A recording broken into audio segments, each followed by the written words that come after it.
استاد محمد سہراب عالم بہار، ان سے درخواست کرتا ہوں کہ وہ آئیں اور تقریر کریں۔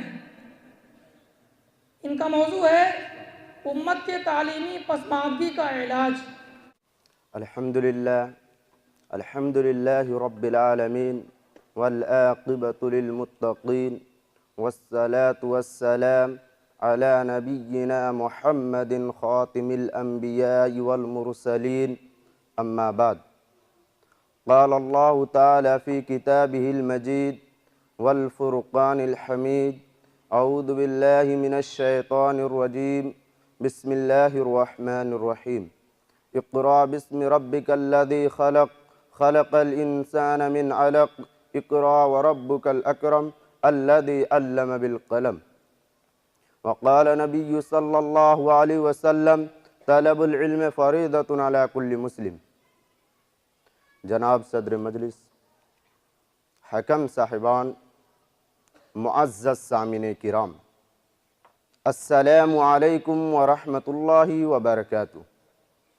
آج کے اس انعامی مقابلے میں میرا موضوع ہے امت کی تعلیمی پسماندگی، اسباب و علاج۔ امید کی میری باتوں کو غور سے سنیں گے اور قابل عمل باتوں کو دل میں جگہ دینے کی کوشش کریں گے۔ محترم حضرات، علم ایک ایسا سرمایہ ہے جس کی اہمیت سے انکار نہیں کیا جا سکتا۔ دنیا کے ہر قوم کے نزدیک تعلیم کی اہمیت و منزلیت مسلم ہے، بھلا تعلیم کی اہمیت سے کون انکار کر سکتا ہے؟ جبکہ آج دنیا ترقی کے میدان میں جو آسمان کو چھوتی ہوئی نظر آ رہی ہے، اس کی واحد وجہ علم ہے۔ علم ہی کی بدولت آج پوری دنیا ڈیجیٹل ہو گئی ہے۔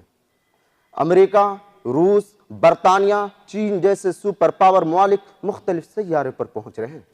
فضا اور خلا میں اپنے اپنے علاقے کی احاطہ بندی کرنا شروع کر دیا ہے۔ بڑے بڑے سرمایہ داروں نے سیاروں میں بھی اپنی زمین اور پراپرٹی بنانے کی کوشش کرنے لگے ہیں۔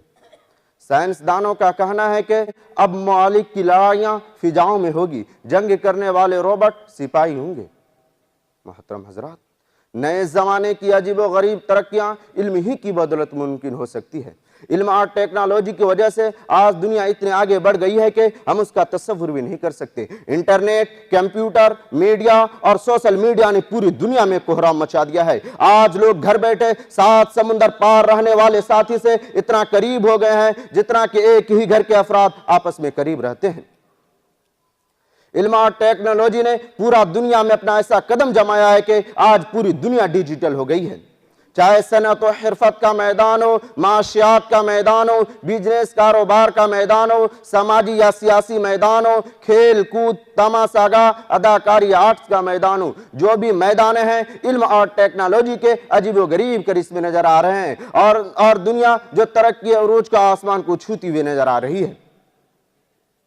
محترم حضرات، یہ ترقی، ایجادات، بلندیاں جو ہمارے سامنے ہیں، کبھی ہم نے غور کیا کہ یہ ساری چیزیں کن کی طرف سے، کن کی محنت اور کوششوں کی بدولت ہم تک آئی ہے؟ ترقی یافتہ دور کے نئے نئے ایجادات کو سامنے لانے والے لوگ کون ہیں؟ یقیناً اس کا جواب امت مسلمہ کے لیے مایوس کن ہے۔ یہ ترقی، ایجادات یہود اور عیسائی کے ذریعے ہوئی ہے۔ اس میں مغربی ممالک کا اہم رول ہے۔ مسلم ممالک اور مسلمان ترقی کی ریس میں سب سے پیچھے ہیں، اور اس کی سب سے بڑی وجہ یہ ہے کہ مسلم امت علم کے میدان میں سب سے پیچھے ہے۔ محترم بھائیوں، غور و فکر کا مقام ہے، افسوس کی گھڑی ہے، شرمندگی، رنج و حیرت کی بات ہے، جس قوم کو سب سے پہلا حکم اور سب سے پہلی وصیت تعلیم حاصل کرنے کے لیے کی گئی تھی، اور قرآن کا سب سے پہلا لفظ اقرا تھا، پڑھو اور قلم کا استعمال کرو، آج وہی قوم علم و قلم کے میدان میں دنیا کی سب سے پچھڑی ہوئی قوم بن گئی ہے۔ جس شریعت میں علم حاصل کرنا فرض قرار دیا تھا اور واضح حکم ہوا تھا، طلب العلم فریضۃ علی کل مسلم، education is necessary for every Muslim, اسی شریعت کو پیروکار اس فریضہ کو اس طرح بھلا دیا ہے کہ آج وہ غیر قوموں کی غلامی کرنے پر مجبور ہو گئی ہے۔ محترم حضرات، یہ علم اور ٹیکنالوجی میں یہ بیکورڈنس مسلمانوں میں پیدا ہونے کا سب سے بڑا سبب یہ ہے کہ ہم نے اپنے زندگی کو فراموش کر دیا ہے، تو اللہ تعالیٰ کے حکم کو بھلا دیا ہے، جبکہ اللہ تبارک و تعالیٰ نے قرآن کریم کے سورہ مجادلہ آیت نمبر 11 میں ارشاد فرمایا، اعوذ باللہ من الشیطان الرجیم بسم اللہ الرحمن الرحیم یرفع اللہ الذین آمنوا منکم والذین اوتوا العلم درجات۔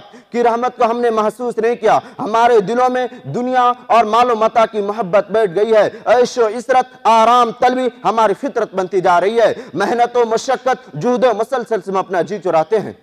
یہ سارے اسباب ہیں جن کے وجہ سے ہم علم کے معاملے میں دوسرے قوم سے پیچھے ہو گئے ہیں، جبکہ ہمارے اسلاف کے اندر یہ بیماریاں نہیں تھی۔ صحابہ کرام، تابعین، سلف صالحین اپنا مقصد زندگی بخوبی سمجھتے تھے، ان کو اندازہ تھا کہ علم حاصل کرنا مسلمانوں پر فرض ہے، وہ علم کے ہر معاملے میں آگے تھے، چاہے قرآن و سنت کا علم ہو، سائنس و طب کا علم ہو، پھر یا اس زمانے کی ٹیکنالوجی ہو، علم و ہنر کی بدولت ہمارے اسلاف نے پوری دنیا میں حکمرانی کی، اپنے زمانے میں بڑے بڑے علمی کارنامے انجام دیے، حتیٰ کہ یہود اور نصارہ نے بھی بہت سارے علوم اور ٹیکنالوجی مسلمانوں کی لائبریری سے حاصل کیے۔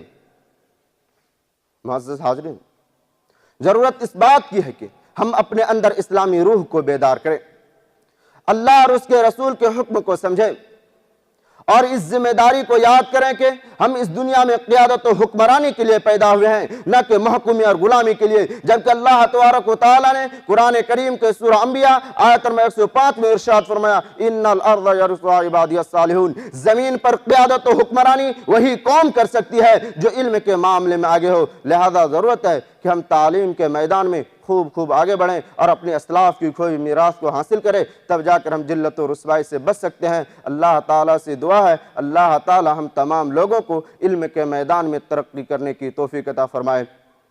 پگھلنا علم کے خاطر مثال شمع زیبا ہے، پگھلنا علم کے خاطر مثال شمع زیبا ہے، بغیر اس کے نہیں پہچان سکتے ہم خدا کیا ہے۔ وآخر الدعوانا ان الحمدللہ رب العالمین۔